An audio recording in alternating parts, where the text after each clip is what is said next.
Il y a plus de 200 ans, un instituteur a demandé à ses élèves de sommer tous les nombres compris entre 1 et 100. La plupart des écoliers ont alors essayé d'additionner les nombres de manière linéaire. 1 plus 2 plus 3 plus 4 et ainsi de suite.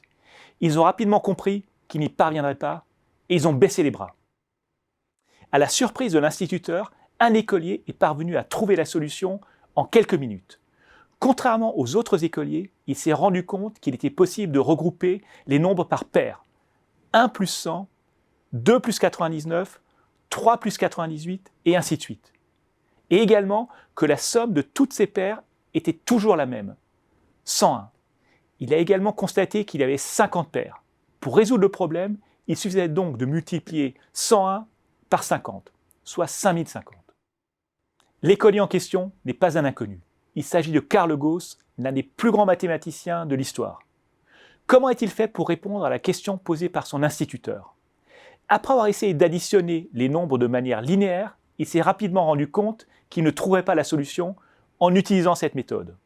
Contrairement aux autres élèves, il ne s'est pas découragé. Il a cherché une autre méthode et il a fini par la trouver. Que peut-on retenir de cette histoire?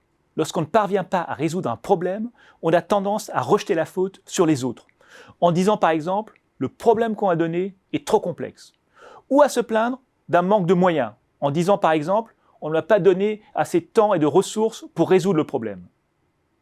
Les personnes les plus créatives adoptent une approche totalement différente.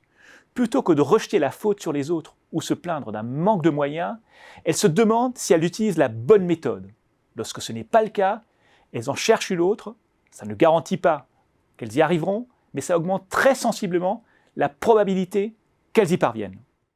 Lorsqu'on cherche à résoudre un problème complexe, la première méthode qui vient à l'esprit est rarement la meilleure. Il vaut donc mieux se poser deux questions. La première question est « existe-t-il une meilleure méthode ?» La deuxième question est « quelle est cette méthode ?» Si on se contente d'appliquer la méthode la plus évidente, comme par exemple sommer des chiffres de manière linéaire, il est peu probable qu'on rencontre un grand succès.